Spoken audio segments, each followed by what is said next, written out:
Assalamualaikum warahmatullahi wabarakatuh dan selamat pagi, khususnya dosen pengampu kami Ibu Ainul Husna MPD. Selamat pagi Ibu, dan kepada rekan-rekan mahasiswa lainnya selamat pagi semuanya.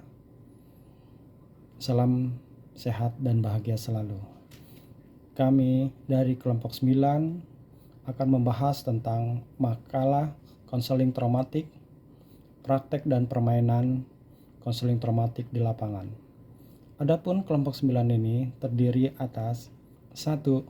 Hendarno, kedua Muhammad Hafiz Fauji, ketiga Yus Christine, keempat Robiatul Adawiyah. Di sini kami akan menjelaskan tentang metode pelaksanaan trauma healing dengan menggunakan metode play terapi pada anak-anak yang terkena dampak tsunami di Kecamatan Sumur, Provinsi Banten. Metode pelaksanaannya yaitu hasil pembahasan, adaptasi, kedua metode terapi dengan gagasan, ketiga tindakan yaitu secara aktivitas di lapangan. Adapun metode healing dengan menggunakan metode play terapi pada anak-anak yang terkena dampak tsunami, khususnya di Kecamatan Sumur, Provinsi Banten, ada beberapa metode play terapi. Pertama, 1. Play terapi pada anak-anak berteriak, kita semua bergembira. Sedangkan kedua, play terapinya pada anak-anak dengan menggambar. Ketiga, play terapi pada anak-anak yaitu dengan menari. Sedangkan keempat, play terapi pada anak-anak dengan terapi board game atau sejenis permainan monopoli. Sedangkan kelima atau terakhir, terapi pada anak-anak dengan cara bergandeng tangan. Di sini beberapa metode terapi akan dijelaskan dengan rekan-rekan kami. Pertama, kepada Muhammad Hafiz Fauji. Silakan rekan kami Muhammad Hafiz Fauji menjelaskannya. Terima kasih. Play terapi pada anak-anak diawali dengan meneriakkan kita semua bergembira. Hal ini ditunjukkan agar anak-anak dapat melepaskan rasa trauma akibat tsunami, sehingga rasa gelisah, ketakutan, dan rasa cemas dapat dilepaskan dengan berteriak sekencang-kencangnya. Jika diamati, trauma yang dialami oleh anak-anak masih tersisa rasa takut ketika terdengar bunyi yang relatif sangat keras, sedih, cenderung menghindar ketika didekati, dan kurang responsif terhadap beragam emosi. Padahal perjalanan hidup dari anak-anak di Kecamatan Sumur ini sangat masih panjang. Oleh karena itu diperlukan adanya peran aktif dari berbagai elemen masyarakat untuk bersama-sama melakukan berbagai perbaikan pada wilayah-wilayah yang terkena dampak tsunami, terutama perbaikan jiwa pada anak-anak yang trauma akibat terkenanya tsunami, dampak bencana tsunami. Di sini anak-anak boleh menyalurkan imajinasinya dengan menggambar apa saja sesuai dengan keinginan mereka. Tujuan dari diadakannya menggambar, anak-anak dapat menyalurkan imajinasinya untuk menganalisa pengalaman yang menyakitkan.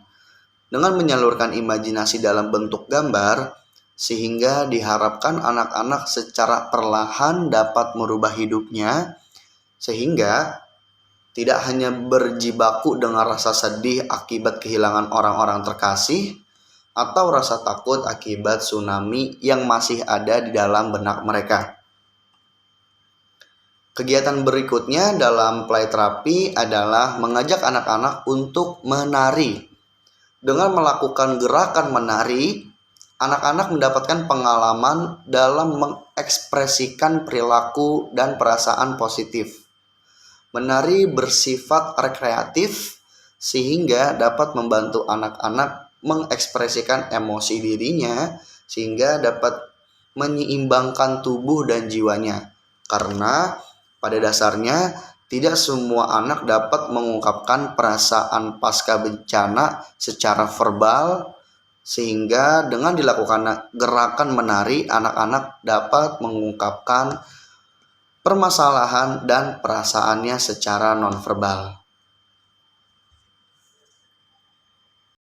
Baik, di sini saya akan meneruskan tentang PPT yang udah dijelaskan sebelumnya sama Hafiz.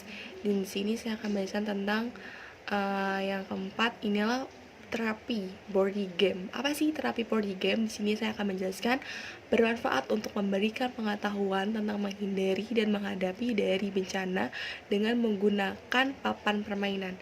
Nah, di sini ada beberapa permainan, yaitu ada dadu, pion karakter, pion bencana, kartu bencana, dan kartu siaga.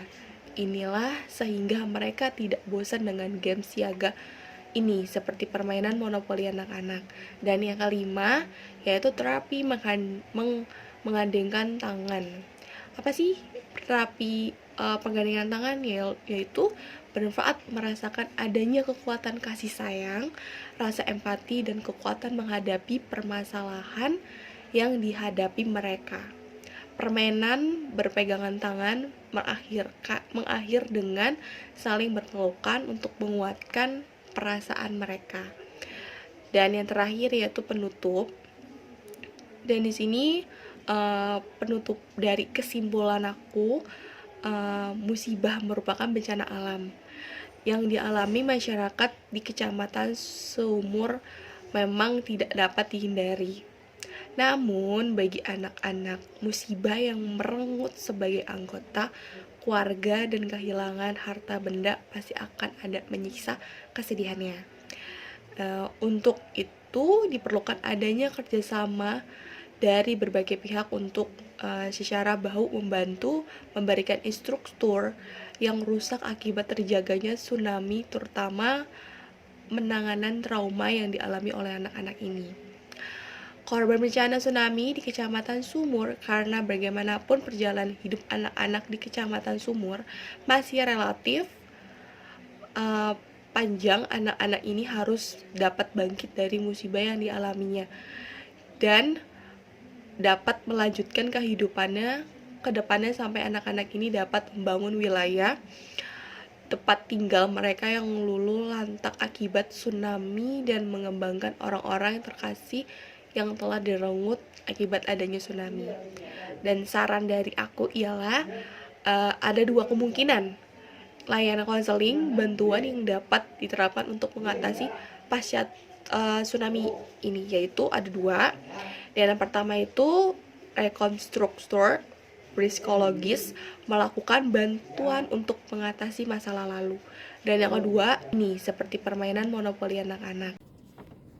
Ya, terima kasih Robi atas penjelasannya. Saya akan melanjutkan tentang saran.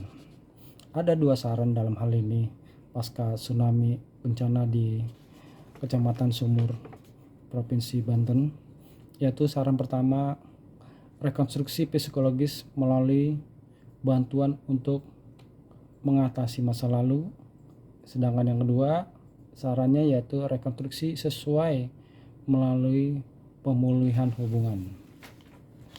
Adapun dalam pelaksanaannya, perlu dibentuk tim fasilitas komunikasi untuk menyediakan layanan dan aktivitas mengenai konflik untuk setiap korban.